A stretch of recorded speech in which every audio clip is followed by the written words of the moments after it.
That's better.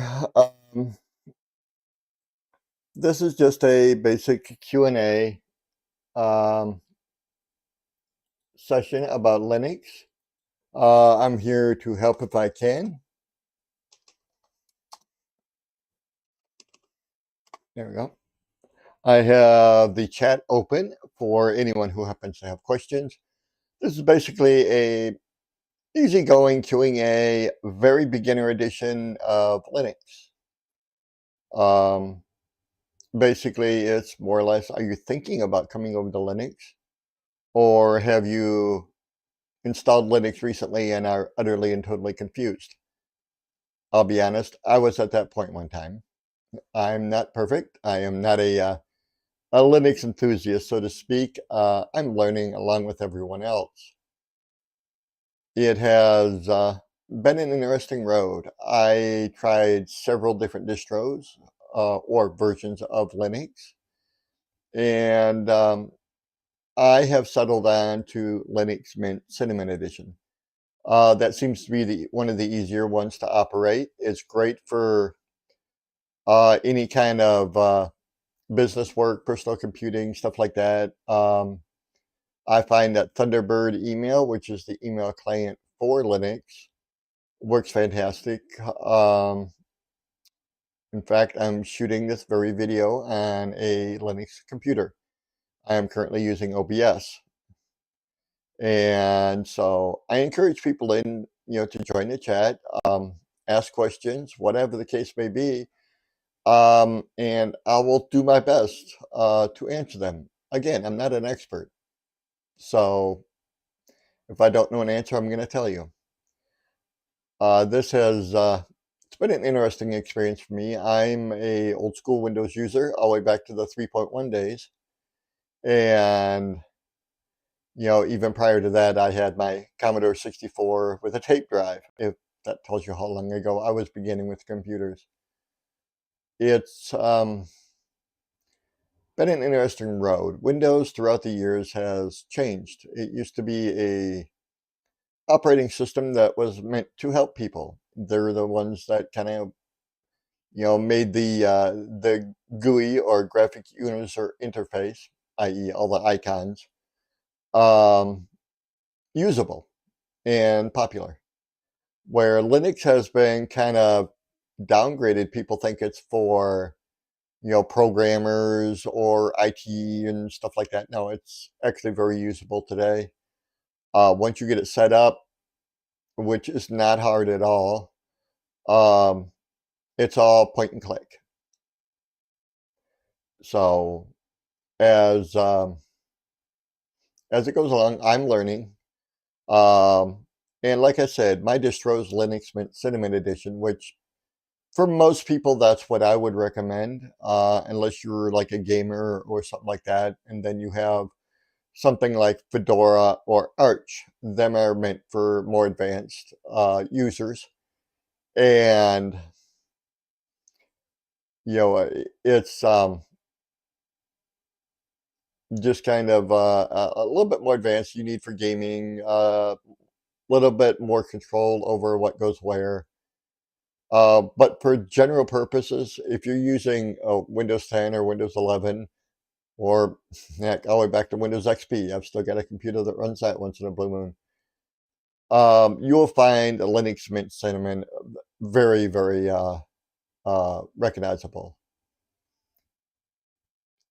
I have downloaded a lot of programs on my computer, the ones I use, and I'll be honest, I am surprised on how little room it takes up, where Windows would take up somewhere between 30 and 60 gigabytes of your hard drive storage. Once you get it loaded down with all the programs and everything, it can take up a whole lot of room. Um, where Linux is only 3 gigabytes. It's a very small program. Most of them are right around 2.5 to 3.5 gigabytes. Much, much, much smaller than Windows. And also, it will work on computers that don't have the greatest of RAMs in them. older computers, they might have come with 8 GB RAM or 12 GB RAM, typical older computers. That was perfect for their day. And that's one thing nice with Linux is you can run it on old computers. In fact, I have an old Aspire 1 from, I believe that was 2000, no, 2009, I believe that was made. And it runs perfect on Linux.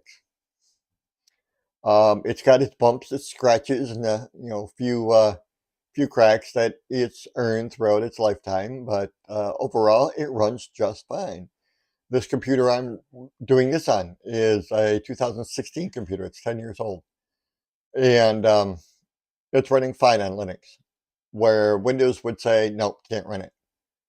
Um, that's kind of the thing with Windows, which is unfortunate, to be honest with you. I personally think they shot themselves in the foot with this whole Windows 11 AI thing. It may be great for like enterprise clients or businesses and stuff like that that have a dedicated IT team that takes care of everything. But for the average user, it's not what they want. Um, they try to make it sound good where it can help you do this and help you do that. But unfortunately, it's done with AI and spyware, where they take pictures of your screen every few seconds. I've heard from 3 seconds to 5 seconds or something like that. I do not know the exact number, and I'll be the first to admit that. I have not played with Windows 11 enough to learn about all that because, well, I don't like Windows anymore. So, probably one of the first questions I get when it comes to Linux is how difficult is it? And I tell them if you can run Windows, you can run Linux. Very basic. I mean, if you want to start getting into the heavier duty stuff, yeah, it gets complicated.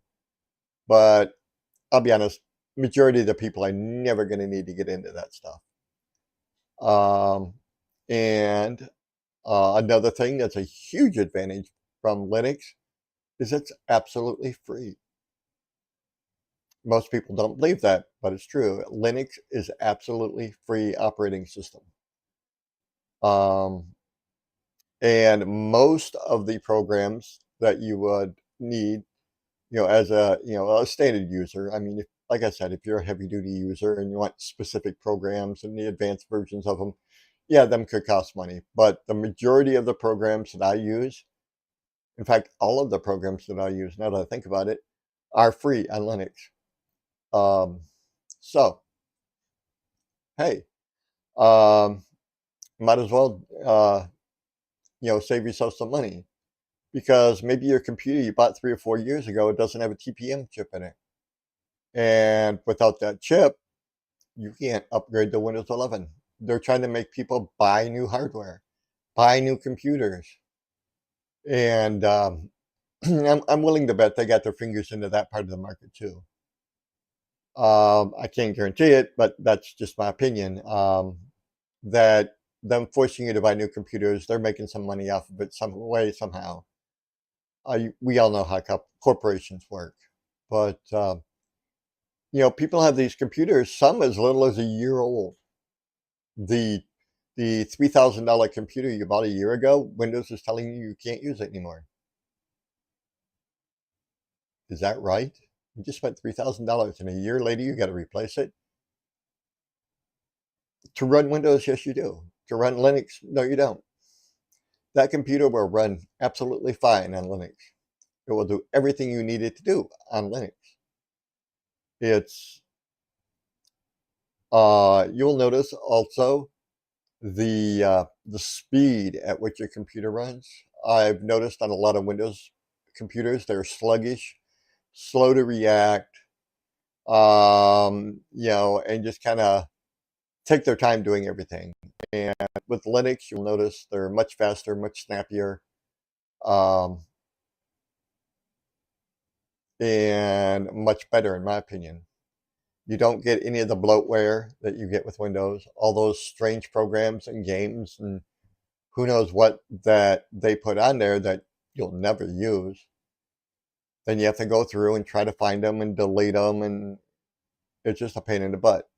Where with the Linux, you get none of that. You get Linux. That's it. It comes with a few pre-installed programs depending on which distro you download. Mint comes with LibreOffice, which is the equivalent to Microsoft Office, the one they charge you for.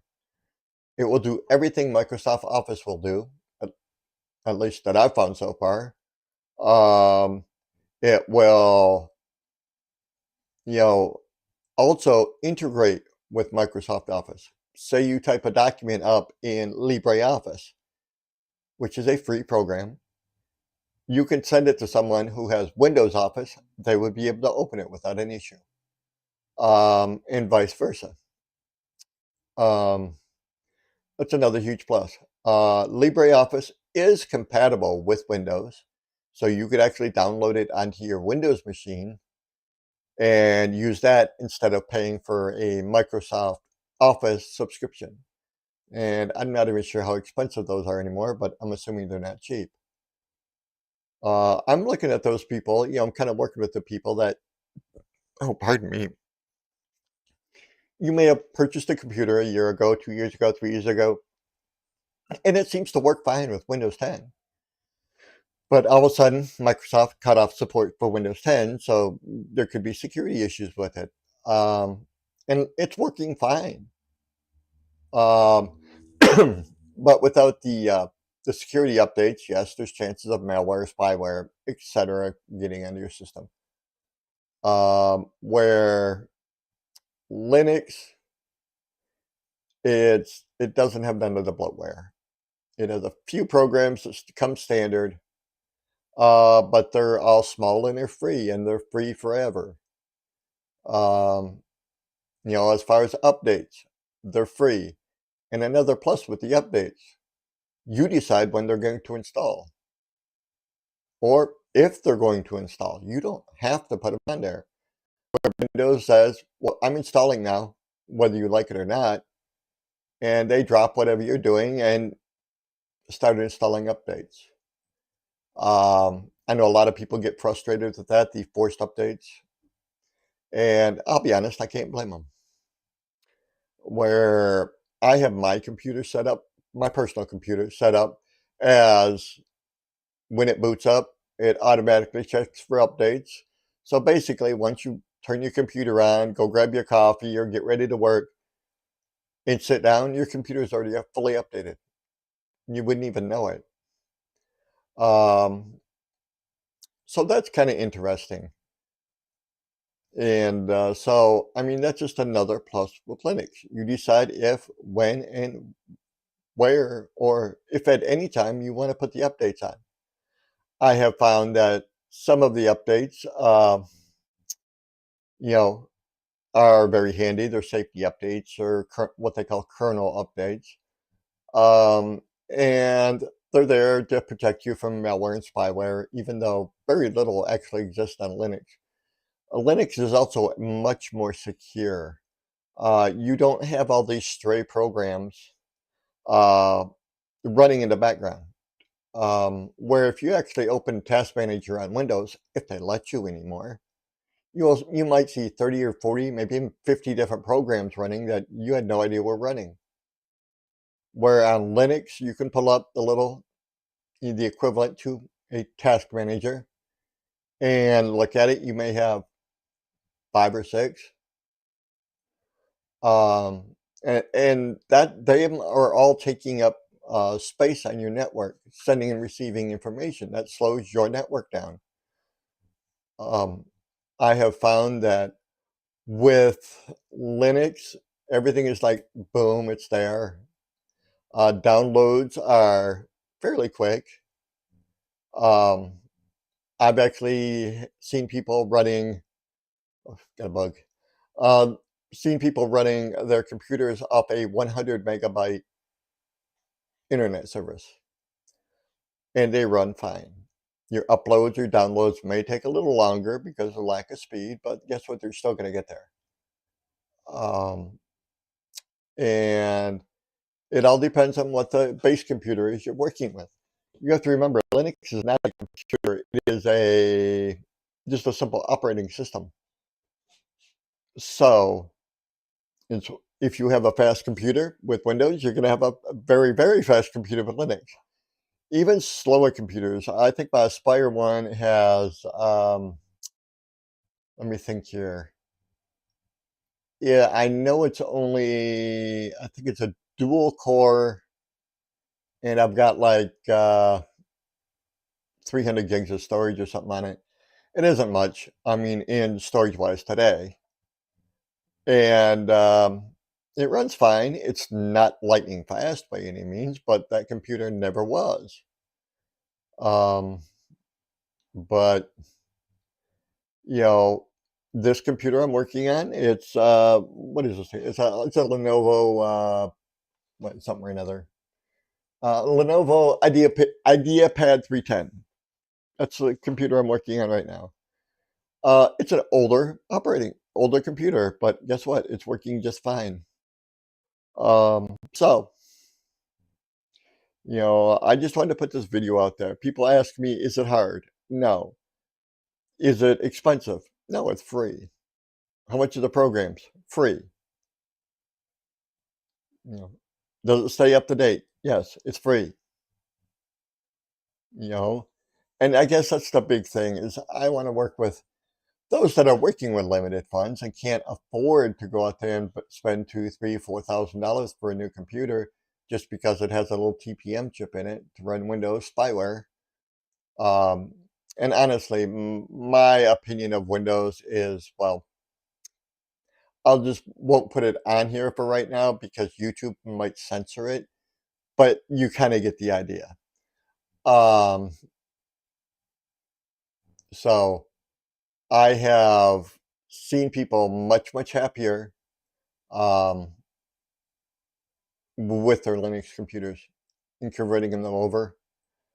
And the install process, you can either pay somebody to do it. You know, I typically charge $10 to $20 to do it. That's basically for my time because it takes me about an hour by the time I install it, update it, install your programs, get your icons where you want them, etc. It's about an hour or so. So I'll let a little bit of a little bit of money for my time, or you can actually install it yourself. If you don't know how to do it, go on YouTube. There are several step-by-step tutorials on how to install Linux on YouTube, and they are great. Watch a few of them. That way you get it from a few perspectives. But honestly, it's mainly just learning how to make what they call the live boot disk, how to make the ISO or the program to install it. There are several different programs out there to do that, and once you have that, you just you know watch a program, watch YouTube. They'll tell you how to do that too. It's pretty easy. And once you do that, you shut your computer off. You plug in that new drive that you just made. You start it up and get to your boot menu, which is usually F2, F10, or F12 on your computer. Just tap it as it boots up, and you'll go to your menu and you just find boot order and you change it so it's picking up that drive first, and you will bring up what's called a live version of Linux. It'll be Linux running off that USB. You can play with it like that if you want. Go through, see how it reacts, see if you like the layout, etc., etc. And it does nothing to your computer. Everything is running off that USB. I know several people, that's what I've done first. Bring it up, let them play with it a little bit. See if they're comfortable with it, see if they can recognize it. And then if you want to install it, you'll see a little CD up in the corner. It says install Mint. You just click that and you go through the process. The hardest thing about that whole process is typing your name that you want the computer to use and coming up with a password you'll remember. That's literally the hardest part of the whole thing. The rest of it, the computer does by itself. And in, 20 minutes or so, probably a little less, you will have Linux on your computer. Now, there is an option for what they call dual booting, where you can have two different operating systems on your computer, um, such as Windows and Linux. Say you need a particular program for work or something, and they don't offer a version of it in Linux, which, yes, does happen, and you need to have Windows, you can keep Windows and put Linux on there also. Uh, a little more difficult to do, but if you watch a video, there are so many people out there that know so much more than I do about this stuff, and they go through it step by step. Um, so, and it's just kind of doing our thing right now. I'm just waiting, see if I get any questions or anything coming in. I try to cover the basics. Um, if you're looking for a basic operating system that's real easy to use and you're not into gaming, and always tell people if your computer will run Windows 10, it will run Linux Mint Cinnamon Edition. That's the deluxe edition. It comes with all the bells and whistles. Um, it will run that with ease. So I recommend Linux Mint Cinnamon Edition. That's just my personal choice. It's the one I recommend for most people. Like I said, go watch a couple videos on YouTube about it. And to get it, you literally go to linuxmint.com and they offer the download right there. And once you learn how to make a live USB, pretty easy actually, um, and install Linux on your computer, then it's just time of simply running the updates. Make sure your system's up to date. That is one thing I literally, every time I turn on my computer, it updates. And, you know, I always go in and once in a while and just for my sense of purposes, double check, make sure everything's updated. And I'll be honest, I've never had a problem with it. Um, and once you get that going and you figure out, okay, I want Windows Office. Okay, instead of Windows Office, it's called LibreOffice. If you look, go down to your little start menu or start button, however you want to, whatever you want to call it. Open it up, you'll see Office. You can go over it. There's LibreOffice right there, pre-installed. Um, your internet is that automatically installs a Firefox browser. A little bit more security there than Internet Explorer or any of that stuff. And you can also download extensions on that for pop blocking and tracking and cookies and all that stuff. But that is really not part of this video. Yeah, that's just something you can learn about. YouTube, I'll be honest, YouTube is a fantastic, fantastic resource for information about Linux. More and more and more people are switching to Linux because of Windows' little mistake, we'll call it, with Windows 11. And they're losing market share because of it. It's going to cost them a lot of money in the long run. And they're going to lose a lot of market share because most people don't realize that a lot of the computer systems they already work on, say you work for a company and they have a server, I can almost guarantee that server is running on Linux. You may have Windows computers, but you have a Linux server. Most people don't realize that. So why not just have Linux computers too? They communicate much better. It's much faster, much more efficient. A lot of companies, one huge company that I think we've all heard of is Tesla, and they run Linux computer systems all over. A lot of countries now are realizing the security exploits in Windows, and they're stepping away from Windows and either going to Linux or a Mac operating system. I've never been a huge fan of Mac. I'm not going to say they're good or they're bad. I don't know. I don't have much experience with them. If you like Mac, go to Mac. If you like Linux, go to Linux. Um, but if you look at it from a security perspective, Windows is horrid. Um, there's so many security leaks in that. Why do you think they're doing updates every 2, 3 days to fix something that, oops, another leak, oops, another leak? Yeah, Linux doesn't do that. It says, okay, if we find something, we'll fix it. But most of the updates you'll get are what I call cosmetic updates. And so it was just maybe a design change or something in a program, which is fine. Um, I just I don't like Windows because it's overly complicated. B, it's bloated to beat hell. Let's be honest. If I can get an operating system to fit in 3 GB, but Windows is telling me that I've got to have 40 GB. Okay, what's wrong? What does that operating system have that the one that I'm using doesn't, and it's only 3 GB?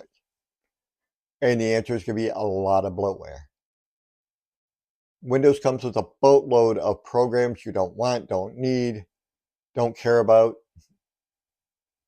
And where Linux, if you want a program, you go into your software manager and get it, or you go online and get it. Not all programs are compatible with Linux. I admit that. But I really haven't ran into too many programs I can't find equivalents for. It's like, good example. Well, I've already done the Windows Office and LibreOffice. Then for photo editing, you have stuff like GIMP or DaVinci. For video editing, you have Kdenlive, which what I use. Although my videos aren't edited much, this is usually straight shot videos. Um, you have 4 or 5 different PDF read writers on there. Yeah, and you can get games. The whole history of you can't game on Linux. No. Most people by now, if they're into gaming, have heard of Steam. Guess what? It's a Linux-based gaming system. Look at the Steam Machine and the Steam Deck that are coming out. They're making up just those two excuse me, people.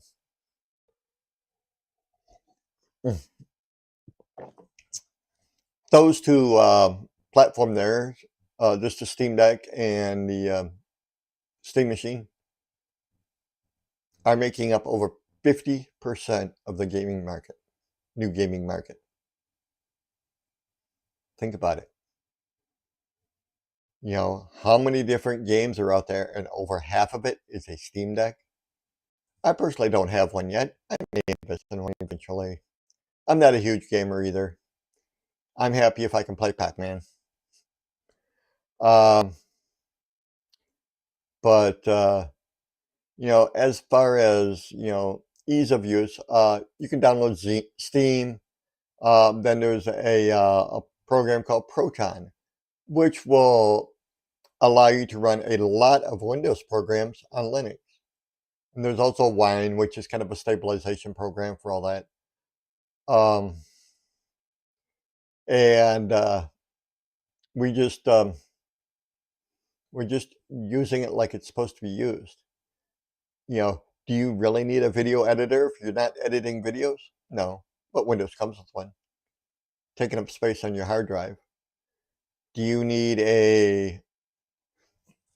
excuse me, do you actually need a program to do live streams or recording? Guess what? It comes on Windows. Do you need it? No. And that's probably a fairly large program, taking up hard drive space. So on Linux, I've downloaded them because I want them. and not because I'm forced to have them. There's very little programs that come with Linux Mint download. Basically, like LibreOffice, Thunderbird Mail, Firefox, stuff like that. Kind of the basics everybody uses. But I use them also, so it's not totally useless. I do use those programs, but then I go in and okay, what programs do I need? So I went in and looked up all the programs I need, and therefore I got them. They're on my system. No bloatware, no spyware, no keyloggers, nothing. And as far as Windows trying to tell you all the information that they get will be stored locally, well, I have one word that covers that, and that's bullshit. Plain and simple. If you actually think Windows is going to spend all the money to put all this spyware in your computer and then not look at it, let's think about it, folks. It doesn't make much sense. Of course, they're going to get that information. That's why, guess what? The next time you get on your computer and all of a sudden, you know, uh, you see ads for fluffy slippers because you were looking at them on Amazon or something. How do you think they get their targeting advertising? Um, you agree to it, actually. It's kind of scary, but I was going to do another video on that later about how you sell your data voluntarily. But, this is just a basic Linux Q&A. It wasn't planned tonight, so I didn't have a set up time to do a live stream. I was just hoping that maybe I could catch a few people. But overall, though, I mean, if you think about a Microsoft license is what, $500-600 now, something like that, and then a Microsoft 365 is another license, Adobe is another license, DaVinci is another license, and these are yearly. You have to pay these every year, most of them anyway. So every year you're handing Windows Microsoft money just so you can use your computer. Does that make any sense to you? And then we look at Linux. It's free to download, free to update. Most of the programs are free. I can do basically the same exact thing. The program names may be a little different, but we can get used to that one. Honestly, if you think about it, it makes sense. And Windows is telling you, nope, you've got to buy another $3,000 machine. All right, go out there, spend your money.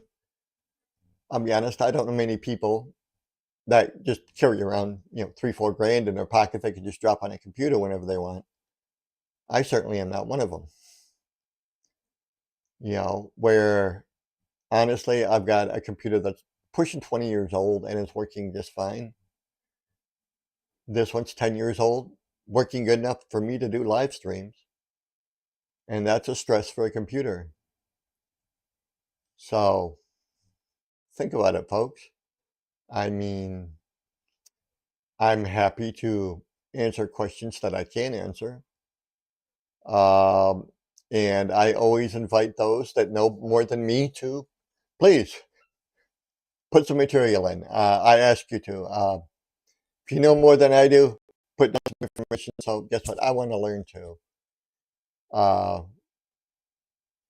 one day will I get better? Absolutely. Linux is all about learning too, but it's learning naturally. It's learning by doing. Once you do this same thing over and over again, you get the oh, okay, click, click, click. I need to do this, this, whatever. And that way, it becomes routine in your head. It's almost second nature where, you know, I kind of broke down. I looked at Windows the other day. I was working on a computer and that he had Windows 11, that particular operating system, and a bunch of programs that I jotted down and I saved a bunch of his data and stuff, because when you install Linux on your computer, it will wipe out everything on there.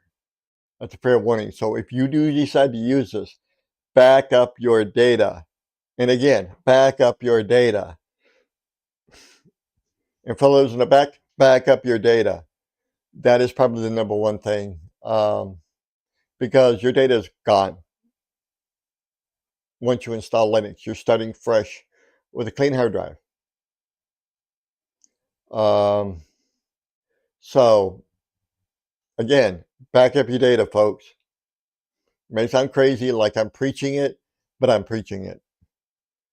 I keep a spare hard drive handy so I can just copy people's data over the stuff that they want. I throw it on my little spare hard drive, convert the computer, and then plug it back in and dump it all back on the computer for them. And then I reformat the drive so I can use it for my next customer. It's it's very handy. I've installed probably 20 or so computers with Linux already. And after a while, at first I struggled with, okay, what do I do here? What do I do there? What do I do here? And now it's just a matter I look at it and go click, click, click, click, click, click, change what I need to change, and boom, it goes. And once you get to that point, makes life a lot easier. And also, as far as Microsoft, Windows Restore, I know some of you people use that to create restore points in case you flub up your computer. We use flub for the day. It has two of the letters anyway. Where you go back and you can restore your computer to a previous point. Well, restore point is okay to a point. But if you screw up, a program totally, or if you screw up a file totally, yeah, you may not get it back. Where on Linux, they have what's called time shift, which is kind of more apt of a name, that you set a restore point and then you schedule it to do the same thing every week or 2 weeks or every day. You could set up for every 30 minutes if you really wanted to. I have mine set for once every 2 weeks. It does a system restore, and it takes a scan of my entire system, stores it, in case something screws up. I can always go back, click, and within a matter of minutes, I'm back where I was. And that's one thing I like. Trust me, I've used that more than a few times while playing on these computers. I thought I was going to be smart and know everything, and I started playing with the command line on Linux. Well, it ended bad. So I ended up restoring my computer a few times. And that's another thing people think. Oh, Linux is just all command line. You just got this blank screen here, and you just have to type everything in. No, no, no. In fact, doing a fresh install, I'm thinking here, you literally do not have to use the command line at all. None. Zero. Zip. You don't have to learn the magical code of Linux that everybody is so scared of. I'll be the first to admit I was, but I'm learning. I'm learning command line just because I want to. I'm learning how to, excuse me, I don't know what I eat today. Um, I want to learn how to code. So I'm kind of self-teaching myself coding. There's a few things on Linux that literally I downloaded. They're applications that are teaching me how to code, which is quite interesting. Uh, yeah, I'm old. How many old people know how to code? What do I want to do with it? I have no idea. I haven't the slightest. Maybe I can write another program like Pong with a little one pixel going back and forth that you have there with the paddle. I don't know, but I'm doing it to keep my brain active because Alzheimer's runs in my family, and if you keep your brain active, you're less apt to get it. Balanced diet and whatnot. Well, get a little chubby because of somebody, but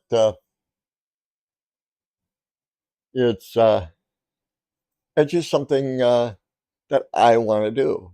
And guess what? I found a program that does it. You're not going to find that in Windows. And that's another thing with Windows. try to look at the source code to a program in there. It's locked. You can't even see it. Everything on Linux is open source. So if you're the brainiac who knows how to read all this stuff, you can go in and read, modify, change, do whatever to a program. It's open source. You can do what you want with it. But what that also does is there's so many people watching those programs, and these guys out there that know far, far more than I would ever think about knowing. Read these programs every day, and so if there's anybody trying to sneak any spyware in or malware or any of that, it's going to be spotted within a day or two and taken care of very quickly.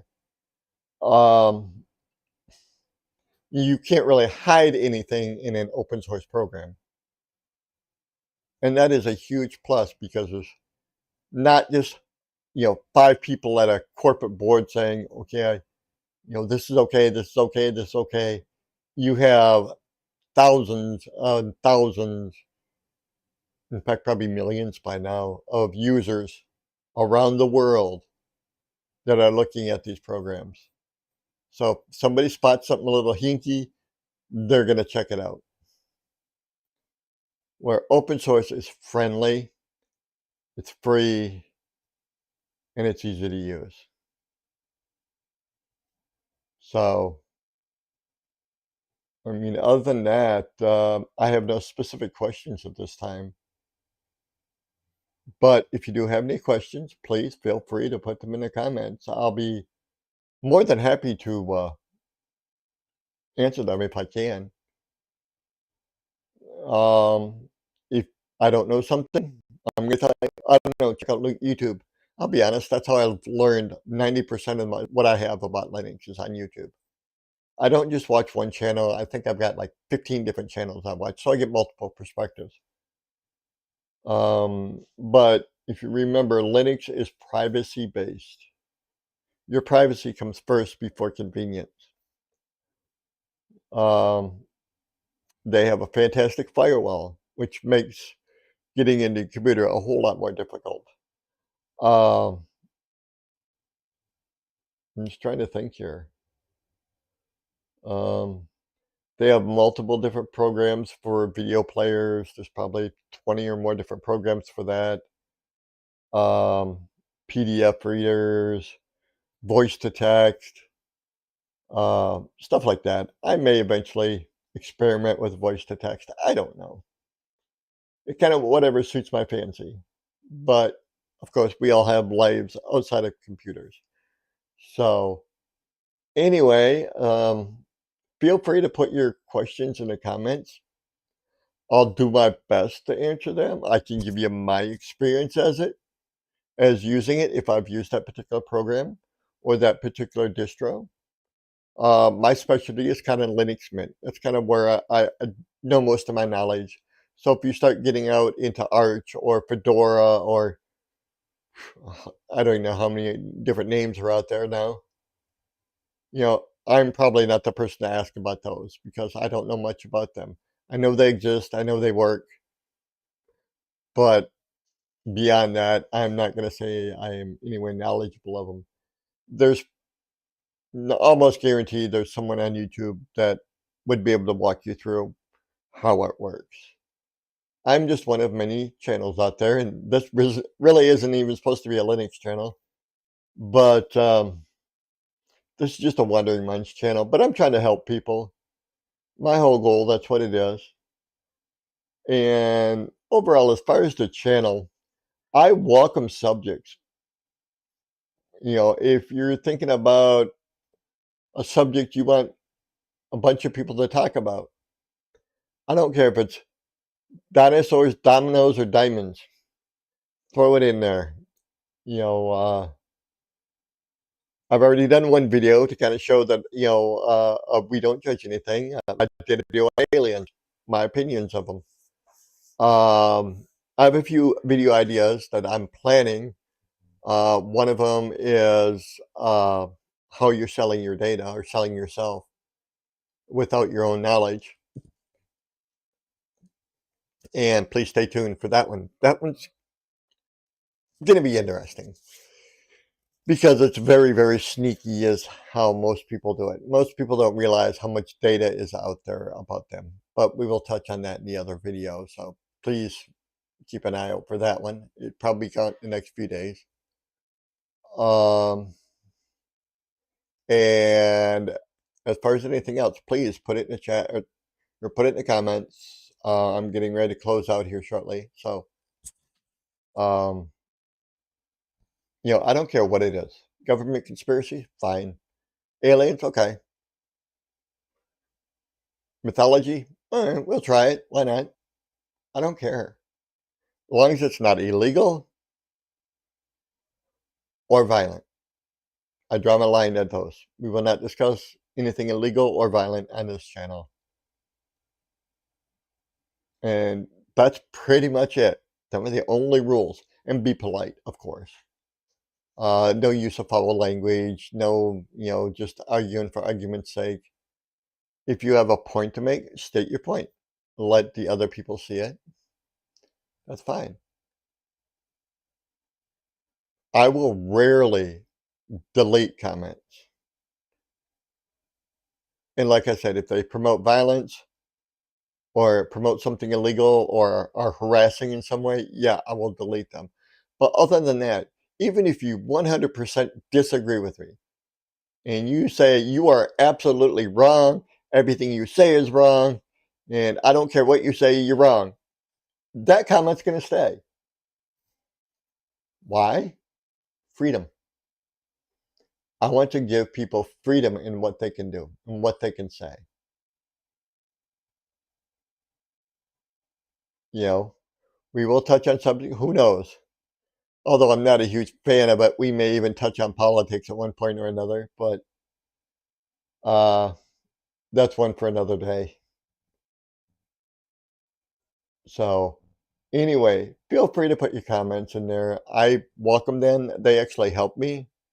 I don't think of this as my channel, as me, I own it or anything. I like to think of this channel as it belongs to the community. The community comes with the ideas. The community discusses it. The community has an open mind. I'm just the guy that sits in front of the camera and reads stuff. I'm not a genius. I'm not a professional. Just, for the legal things, I'm not a lawyer, doctor, scientist, none of that. I'm just a guy who sits here and stares at a computer and talks to people. That's it. May have to get a mascot. I don't know. But yeah, that's it. I'm not a genius. I'm just your average Joe who likes to think. And well, my thoughts actually end up online. So, like I said, feel free to comment. I don't care what it is. Maybe you think I'm a loony fucking nut, and that's your opinion. I always look at it as everyone is allowed to have their opinion as long as the other person is allowed to have their opinion. Keep it fair. So, anyway, I'm going to close this up. I wish everyone the best, as I always do, no matter where you're at in the world or what time you're watching it. Hopefully you're having a good morning, afternoon, evening, night. Maybe you're a night owl and are watching this at 4 o'clock in the morning drinking coffee. Who knows? But anyway, I wish everyone the best, and I welcome comments. So please let me know what you want to talk about. The weirder it is, the better it is. Let's put it that way. I want to get on the weird stuff. Like, how come quantum physics doesn't work, but yet it does? Figure that one out. But yeah, no quantum physics. I am not that smart. So anyway, folks, you have a wonderful day or night, wherever you happen to be at, and I wish you the best.